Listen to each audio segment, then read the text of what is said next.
ಇದು ನನ್ನ ಚಾನಲ್ನಲ್ಲಿ ಪಂಚತಂತ್ರದ 5ನೇ ಕಥೆಯಾಗಿರುತ್ತದೆ. ಕೇಳಿ. ಒಂದು ದಟ್ಟವಾದ ಕಾಡು. ಅಲ್ಲಿ ಎಲ್ಲ ಚಿಕ್ಕ ದೊಡ್ಡ ಪ್ರಾಣಿಗಳು. ಬಾಸುರಕನೆಂಬ ಬಲಶಾಲಿ ದುಷ್ಟ ಸಿಂಹ ಆ ಕಾಡಿನ ರಾಜ. ಅದು ತನ್ನ ಶಕ್ತಿ ಪ್ರದರ್ಶನಕ್ಕಾಗಿ ಸಿಕ್ಕ ಪ್ರಾಣಿಗಳಿಗೆಲ್ಲ ಹಿಂಸೆ ಕೊಡುತ್ತಿತ್ತು. ಕಾಡಿನ ಪ್ರತಿಯೊಂದು ಪ್ರಾಣಿಯೂ ಬಾಸುರಕನಿಂದ ಒಂದಲ್ಲ ಒಂದು ಬಗೆಯ ಕಾಟಕ್ಕೆ ಒಳಗಾಗಿತ್ತು. ಈ ಸಿಂಹದ ಕಾಟವನ್ನು ಸಹಿಸಲಾಗದೆ ಕೆಲವು ಸಾಧು ಪ್ರಾಣಿಗಳೆಲ್ಲ ಸಭೆ ಸೇರಿದವು. ಸಭೆಯ ಅಧ್ಯಕ್ಷ ಗಜರಾಜನಾಗಿದ್ದ. ಸಭೆಯಲ್ಲಿ ಪ್ರಾಣಿಗಳು ತೀರ್ಮಾನಕ್ಕೆ ಬಂದವು. ಏನೆಂದರೆ, ಎಲ್ಲರೂ ಒಟ್ಟಾಗಿ ಹೋಗಿ ವಿನಯದಿಂದಲೇ ತಮ್ಮ ತಮ್ಮ ಅಹವಾಲುಗಳನ್ನು ಸಿಂಹರಾಜನ ಬಳಿ ಮಂಡಿಸುವುದು. ಎಲ್ಲರೂ ಗಜರಾಜನ ಅಧ್ಯಕ್ಷತೆಯಲ್ಲಿ ಸಿಂಹದ ಬಳಿ ಹೋದವು. ಗಜರಾಜ ಸಿಂಹವನ್ನು ಕುರಿತು ಹೀಗೆ ಹೇಳಿತು: ಎಲೈ ಸಿಂಹರಾಜನೇ, ನಾವೆಲ್ಲ ನಿನ್ನ ನಾಯಕತ್ವವನ್ನು ಒಪ್ಪಿದ್ದೇವೆ ಹಾಗೂ ನಿನ್ನ ಆಜ್ಞಾನುಸಾರವೇ ನಡೆದುಕೊಳ್ಳುತ್ತಿದ್ದೇವೆ. ಇದು ನಿನಗೂ ಗೊತ್ತಿದೆ. ಆದರೆ ನೀನು ಪ್ರತಿನಿತ್ಯವೂ ಅನೇಕ ಅಮಾಯಕ ಪ್ರಾಣಿಗಳನ್ನು ಹಿಂಸಿಸಿ ಕೊಲ್ಲುತ್ತಿದ್ದೀಯೆ. ಇದು ಸರಿಯಲ್ಲ. ಹೀಗೆ ನಿತ್ಯವೂ ಪ್ರಾಣಿಗಳನ್ನು ಹಿಂಸಿಸುವುದು ವನರಾಜನಾದ ನಿನಗೆ ತಕ್ಕುದಲ್ಲ. ವನರಾಜನಾದ ನಿನಗಿದು ಉಚಿತವಾದ ರಾಜಧರ್ಮವಲ್ಲ.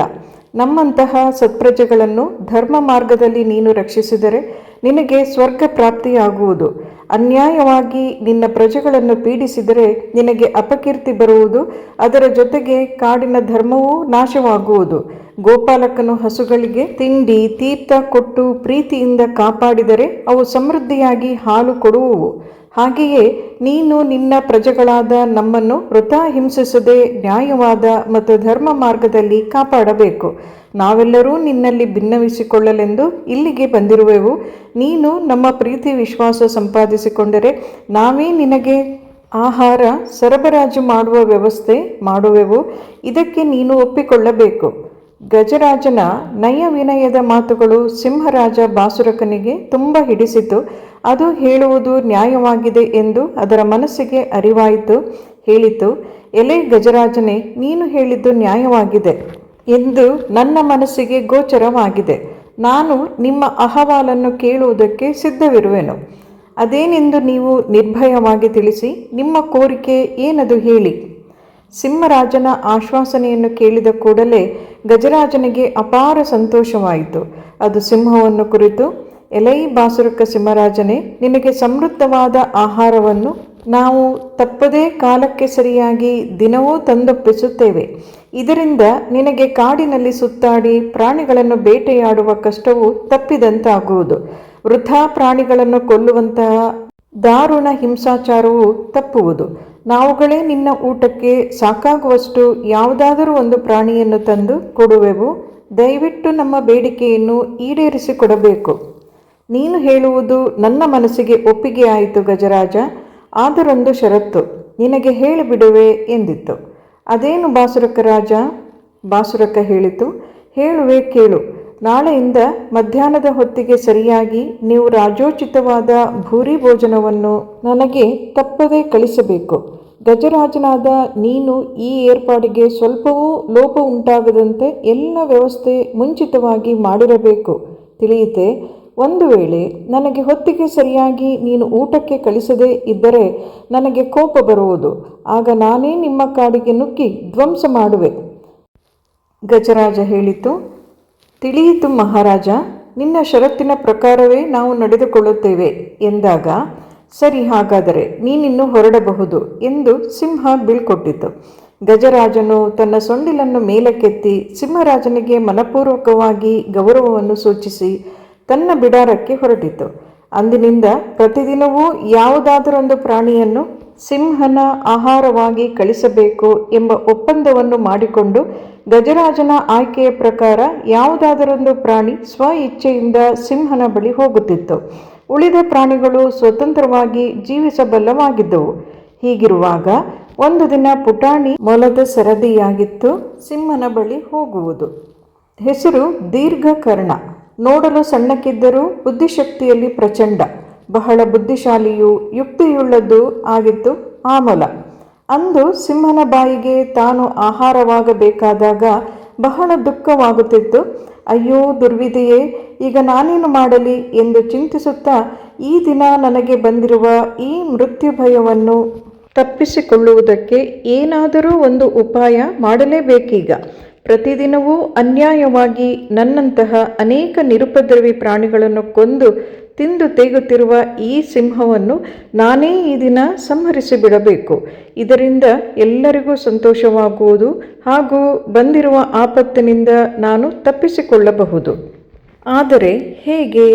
ಇದು ನನ್ನಿಂದ ಸಾಧ್ಯವೇ ಎಂದು ಯೋಚಿಸುತ್ತಾ ಬರುತ್ತಿದ್ದ ಮೊಲವು ಒಂದು ಹಾಳು ಬಾವಿಯ ಬಳಿ ಬಂದಿತ್ತು. ಬಹಳ ಬಾಯಾರಿಕೆ ಆಗಿದ್ದರಿಂದ ಮೊಲ ಕುಡಿಯಲು ನೀರು ಸಿಗಬಹುದೇ ಎಂದುಕೊಂಡು ಬಾವಿಯಲ್ಲಿ ಬಗ್ಗಿ ನೋಡಿತು. ಏನಾಶ್ಚರ್ಯ! ತನ್ನದೇ ಪ್ರತಿಬಿಂಬ ಕಾಣಿಸಿತು ಮೊಲಕ್ಕೆ. ಚಾಣಾಕ್ಷ ಮೊಲಕ್ಕೆ ತಕ್ಷಣ ಉಪಾಯವೊಂದು ಹೊಳೆದು ಸಂತೋಷದಿಂದ ಕುಣಿದು ಕುಪ್ಪಳಿಸಿತು. ಈ ದುಷ್ಟ ಸಿಂಹವನ್ನು ಕೊಲ್ಲುವುದಕ್ಕೆ ಇದೇ ಸರಿಯಾದ ದಾರಿ ಎಂದು ಯೋಚಿಸಿದ ದೀರ್ಘಕರ್ಣ ಮೊಲ ಸೀದಾ ಬಂದು ಬಾಸುರಕ ಸಿಂಹದ ಗುಹೆಯ ಬಾಗಿಲಲ್ಲಿ ನಿಂತಿತು. ಸಿಂಹಕ್ಕೂ ವಿಪರೀತ ಹಸಿವು. ತನ್ನ ಬೇಟೆ ಇನ್ನೂ ಬರಲಿಲ್ಲವೆಂದು ಕೋಪಗೊಂಡು ಗುರ್ರೆನ್ನುತ್ತಾ ಕುಳಿತಿತ್ತು. ನಿಧಾನವಾಗಿ ಕುಪ್ಪಳಿಸುತ್ತಾ ಬರುತ್ತಿದ್ದ ಮೊಲವನ್ನು ಕಂಡಾಗ ಕೋಪದಿಂದ ಘರ್ಜಿಸಿತು. ಎಲೈ ಬಡ ಪ್ರಾಣಿಯಾದ ಮೊಲವೇ, ಏಕಿಷ್ಟು ತಡವಾಗಿ ಬರುತ್ತಿರುವೆ? ನಿಮ್ಮ ನಾಯಕ ಗಜರಾಜನ ಆದೇಶದಂತೆ ಹೊತ್ತಿಗೆ ಸರಿಯಾಗಿ ಬರಬೇಕೆಂಬ ಪರಿಜ್ಞಾನ ನಿನಗಿಲ್ಲವೇ? ಏಕಿಷ್ಟು ತಡ ಮಾಡಿದೆ ಹೇಳು ಎಂದು ಎದ್ದು ನಿಂತು ಜೋರಾಗಿ ಗರ್ಜಿಸಿತು. ಆಗ ಮೊಲವು ಭಯದಿಂದ ನಡುಗುತ್ತಾ ಹೀಗೆ ಹೇಳಿತು: ಎಲೈ ಸಿಂಹರಾಜನೇ, ನಾನು ಹೇಳುವುದನ್ನು ಸಾವಧಾನವಾಗಿ ಕೇಳು. ನಾನು ತಡವಾಗಿ ಬರುತ್ತಿರುವುದಕ್ಕೆ ಕಾರಣವೇನೆಂದು ನಿನಗೆ ತಿಳಿಯುವುದು ಎಂದು ಹೇಳುತ್ತಿರುವಂತೆ ಬಾಸುರಕ ಸಿಂಹ ಸಿಟ್ಟಿನಿಂದ, ಏನದು, ಬೇಗ ಬೊಗಳು, ನನಗೆ ತುಂಬ ಹಸಿವಾಗುತ್ತಿದೆ ಎಂದು ಗರ್ಜಿಸಿತು. ಎಲೈ ಸಿಂಹರಾಜನೇ, ನಾನು ಸಣ್ಣ ಪ್ರಾಣಿ ಎಂದು ನಿನ್ನ ಭೋಜನಕ್ಕೆ ನಾನು ಸಾಕಾಗುವುದಿಲ್ಲವೆಂದು ಮುಂಚಿತವಾಗಿ ಆಲೋಚಿಸಿದ ನಮ್ಮ ಗಜರಾಜನು ನನ್ನ ಜೊತೆಯಲ್ಲಿ ಇನ್ನೂ 5 ಮೊಲಗಳನ್ನು ಕಳಿಸಿಕೊಟ್ಟಿದ್ದನು. ಒಟ್ಟಿಗೆ ಕುಪ್ಪಳಿಸುತ್ತಾ ನಾವೆಲ್ಲರೂ ನಿನ್ನ ಗುಹೆಯ ಕಡೆ ಬರುತ್ತಿರುವಾಗ ಒಂದು ಅನಿರೀಕ್ಷಿತ ಘಟನೆ ನಡೆದು ಹೋಯಿತು. ಏನಾಯಿತು ಹೇಳು ಎಂಬ ಸಿಂಹರಾಜನ ಗರ್ಜನೆಗೆ ಮೊಲ ಮತ್ತೂ ನಡುಗುತ್ತಾ ಹೇಳಿತು: ದಾರಿಯಲ್ಲಿ ನಿನಗಿಂತಲೂ ಭಯಂಕರವಾದ ಪ್ರತಾಪಶಾಲಿಯಾದ ಸಿಂಹವೊಂದು ನಮ್ಮ ಮೇಲೆ ಹಠಾತ್ತನೆ ದಾಳಿ ಮಾಡಿತು ಎನ್ನುತ್ತಿರುವಾಗಲೇ ಸಿಂಹ, ಏನು ನೀನು ಹೇಳುತ್ತಿರುವುದು? ನನಗೆ ಆಹಾರವಾಗಿ ಬರುತ್ತಿರುವ ನಿಮ್ಮ ಮೇಲೆ ದಾಳಿ ಮಾಡಿ ತಡೆಗಟ್ಟುವಷ್ಟು ಧೈರ್ಯ ಆ ಸಿಂಹಕ್ಕೆ ಎಲ್ಲಿಂದ ಬಂತು? ನೀನು ನನ್ನ ಪ್ರತಾಪವನ್ನು ಆ ಸಿಂಹಕ್ಕೆ ತಿಳಿಸಲಿಲ್ಲವೇ ಎಂದು ಪ್ರಶ್ನಿಸಿತು. ತಿಳಿಸಿದೆ ಸಿಂಹರಾಜ, ಆದರೆ ಅದು ಹೇಳಿತು ಎಂದು ರಾಗ ಎಳೆಯುತ್ತಾ, ಅದು ಹೇಳಿದ್ದನ್ನೆಲ್ಲ ನಿನಗೆ ತಿಳಿಸಿದರೆ ನೀನು ನನ್ನ ಮೇಲೆ ಕೋಪಿಸಿಕೊಳ್ಳುವುದಿಲ್ಲ ತಾನೆ ಎಂದು ಪ್ರಶ್ನಿಸಿತು ಅಮಾಯಕತೆಯಿಂದ. ಇಲ್ಲ, ಆ ಸಿಂಹ ಏನು ಹೇಳಿತು? ನಿರ್ಭಯವಾಗಿ ಹೇಳು ಬೇಗ ಎಂದು ಹೇಳಿದಾಗ ಮೊಲವು, ಅದು ಹೇಳಿತು: ಈ ಕಾಡೆಲ್ಲ ನನ್ನ ಚಕ್ರಾಧಿಪತ್ಯಕ್ಕೆ ಸೇರಿದೆ. ನಾನೇ ಕಾಡಿನ ರಾಜ. ಹೀಗಿರುವಾಗ ನನಗೊಬ್ಬ ಪ್ರತಿಸ್ಪರ್ಧಿಯಾಗಿ ಈ ಕಾಡಿನಲ್ಲಿ ಇನ್ನೊಂದು ಸಿಂಹವು ಬದುಕಿರಲು ಖಂಡಿತ ಸಾಧ್ಯವಿಲ್ಲ. ನಿನ್ನ ರಾಜನೆಂದು ಹೇಳಿಕೊಳ್ಳುವ ಆ ಬಾಸುರಕನು ಭಾರೀ ಕಳ್ಳ. ನಾನು ಅವನ ನಾಯಕತ್ವವನ್ನು ಖಂಡಿತ ಒಪ್ಪಿಕೊಳ್ಳುವುದಿಲ್ಲ. ನಾನೇ ಈ ಕಾಡಿಗೆಲ್ಲ ಅಧಿಪತಿ. ನೀನು ಈಗಲೇ ಹೋಗಿ ಆ ಸಿಂಹವನ್ನು ನಿನ್ನ ಜೊತೆಯಲ್ಲಿ ಕರೆದುಕೊಂಡು ಬಾ. ನಿನ್ನ ಜೊತೆಯಲ್ಲಿ ಬಂದಿರುವ ಈ 4 ಮೊಲಗಳು ಇಲ್ಲಿಯೇ ಇರಲಿ. ಅವುಗಳ ಪ್ರಾಣಕ್ಕೆ ನಾನು ಸಂಚಕಾರ ತರುವುದಿಲ್ಲ ಎಂದಿತು ಮಹಾರಾಜ. ಎಂದ ಮೊಲವು, ನಾನು ಆ ಸಿಂಹವು ನನಗೆ ಹೇಳಿದ್ದನ್ನು ನಿನಗೆ ತಿಳಿಸಿರುವೆ. ಇದರಲ್ಲಿ ನನ್ನ ತಪ್ಪೇನೂ ಇಲ್ಲ ಸಿಂಹರಾಜನೇ ಎಂದು ಹೇಳಿತು. ಬಾಸುರಕ ಸಿಂಹವು ಸಿಟ್ಟಿನಿಂದ, ನನ್ನ ಸಾಮ್ರಾಜ್ಯದಲ್ಲಿ ನನ್ನನ್ನು ಧಿಕ್ಕರಿಸುವ ಆ ಸಿಂಹಕ್ಕೆಷ್ಟು ಸೊಕ್ಕು? ಇರಲಿ, ನಾನು ಆ ಸಿಂಹವನ್ನು ವಿಚಾರಿಸಿಕೊಳ್ಳುವೆ. ನಾನು ಹಸಿದಿದ್ದರೂ ಪರವಾಗಿಲ್ಲ, ನಾನು ನನ್ನ ಹಸಿವನ್ನು ತಡೆದುಕೊಳ್ಳುತ್ತೇನೆ. ಮೊದಲು ನನ್ನ ಶತ್ರುವನ್ನು ಸಂಹಾರ ಮಾಡಲೇಬೇಕು. ಅದು ಸಾಯುವವರೆಗೂ ನನಗೆ ಸಮಾಧಾನವಿಲ್ಲ. ನಡೆ, ನಾನು ನಿನ್ನ ಜೊತೆಯಲ್ಲಿ ಬರುತ್ತೇನೆ. ಆ ಸಿಂಹವಿರುವ ಆ ಜಾಗವನ್ನು ನನಗೆ ತೋರಿಸು ಎಂದು ಬಾಸುರಿಕ ಸಿಂಹ ಹೇಳಿದಾಗ ಇಬ್ಬರು ಹಾಳು ಬಾವಿ ಇದ್ದ ಜಾಗಕ್ಕೆ ಹೋದರು. ಸಿಂಹರಾಜನು ರೋಷಾವೇಶದಿಂದ ಘರ್ಜಿಸುತ್ತಾ, ಎಲ್ಲಿದ್ದಾನೆ ನನ್ನ ಶತ್ರು? ನನಗೆ ತೋರಿಸು ಎಂದು ಮೊಲವನ್ನು ಕೇಳಿತು. ಇಲ್ಲೇ ಹಾಳು ಬಾವಿಯಲ್ಲಿದ್ದಾನೆ ಸಿಂಹರಾಜ, ನೀನು ಬಾವಿಯಲ್ಲಿ ಬಗ್ಗಿ ನೋಡು, ಅಲ್ಲಿಯೇ ಇದ್ದಾನೆ ಎಂದಿತು ಮೊಲ. ಕೂಡಲೇ ಮೂರ್ಖ ಸಿಂಹವು ಬಾವಿಯಲ್ಲಿ ಬಗ್ಗಿ ನೋಡಿತು. ಅಲ್ಲಿ ಕಾಣುತ್ತಿರುವುದು ತನ್ನದೇ ಪ್ರತಿಬಿಂಬ ಎಂದು ತಿಳಿಯದ ಸಿಂಹ ಅದು ತನ್ನ ಶತ್ರು ಸಿಂಹ ಎಂದುಕೊಂಡು, ಎಲೈ ನನ್ನ ಶತ್ರುವೆ, ಮೊದಲು ನಿನ್ನನ್ನು ಕೊಂದು ನನ್ನ ಸೇಡನ್ನು ತೀರಿಸಿಕೊಳ್ಳುತ್ತೇನೆ ಎಂದು ಗರ್ಜಿಸುತ್ತಾ ಆಳವಾಗಿದ್ದ ಹಾಳು ಬಾವಿಯಲ್ಲಿ ಧುಮುಕಿಬಿಟ್ಟಿತು. ಸ್ವಲ್ಪ ಹೊತ್ತಿನಲ್ಲಿ ಸಿಂಹವು ನೀರಿಗೆ ಬಿದ್ದು ಒದ್ದಾಡಿ ಪ್ರಾಣ ಬಿಟ್ಟಿತು. ಸಿಂಹವು ಸತ್ತಿರುವುದನ್ನು ನೋಡಿ ಮೊಲವು ನೆಮ್ಮದಿಯಿಂದ ನಿಟ್ಟುಸಿರು ಬಿಟ್ಟಿತು. ಅಬ್ಬಬ್ಬಾ, ನಮಗೆಲ್ಲ ಇಷ್ಟು ದಿನ ಹಿಂಸೆ ಕೊಡುತ್ತಿದ್ದ, ತಾನೇ ಕಾಡಿನ ಏಕೈಕ ರಾಜನೆಂಬ ಅಹಂಕಾರದಿಂದ ಮೆರೆಯುತ್ತಿದ್ದ ಬಾಸುರಕನು ಇವತ್ತು ಸತ್ತೇ ಹೋದ.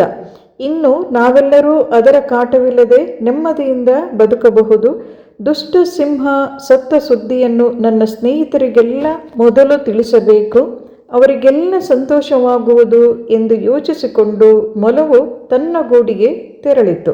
ಸ್ನೇಹಿತರೆ, ಈ ಕಥೆಯ ನೀತಿ ಪಾಠವೇನೆಂದರೆ, ಎಂತಹದ್ದೇ ಸಂದರ್ಭದಲ್ಲಿ ಧೈರ್ಯಗೆಡದೆ ಬುದ್ಧಿಶಕ್ತಿಯಿಂದ ಚಾಣಾಕ್ಷತೆಯಿಂದ ನಾವು ಯೋಚಿಸಿದಾಗ ಅದಕ್ಕೆ ಒಂದಲ್ಲ ಒಂದು ಪರಿಹಾರ ದೊರಕುವುದು. ಹಾಗೂ ಯಾರೇ ಆಗಲಿ ದುಷ್ಟತನದಿಂದ ಇತರರನ್ನು ಹೆದರಿಸುತ್ತಾ ಹಿಂಸಿಸುತ್ತಾ ಬದುಕುವುದರಿಂದ ಯಾವುದೇ ಉಪಯೋಗವಾಗುವುದಿಲ್ಲ. ಅದೇ ಪ್ರೀತಿ ಸ್ನೇಹದಿಂದ ಹೊಂದಾಣಿಕೆಯಿಂದ ಬದುಕಿಕೊಂಡಲ್ಲಿ ಪ್ರತಿಯೊಬ್ಬರೂ ಸುರಕ್ಷಿತವಾಗಿ ಸಂತೋಷದಿಂದ ಬಾಳಬಹುದು ಎಂಬುದು ಈ ಕಥೆಯ ಪಾಠ. ನೆನಪಿಡಿ, ಇದು ಒಂದು ಕಾಲ್ಪನಿಕ ಕಥೆಯಷ್ಟೇ. ಪ್ರಾಣಿ ಹಿಂಸೆ ಸಲ್ಲದು. ಪ್ರಾಣಿ ಹಿಂಸೆ ಮತ್ತು ವನ್ಯಪ್ರಾಣಿಗಳನ್ನು ಕೊಲ್ಲುವುದು ಕಾನೂನಿನ ಪ್ರಕಾರ ಒಂದು ದೊಡ್ಡ ಅಪರಾಧ ಹಾಗೂ ನಿಸರ್ಗಕ್ಕೆ ನಾವು ಮಾಡುವ ಅನ್ಯಾಯವಾಗಿರುತ್ತದೆ. ನನ್ನ ಚಾನಲ್ಗೆ ಸಬ್ಸ್ಕ್ರೈಬ್ ಆಗಿ ಮುಂದಿನ ಕಥೆಯನ್ನು ನಿರೀಕ್ಷಿಸಿ. ಧನ್ಯವಾದಗಳು.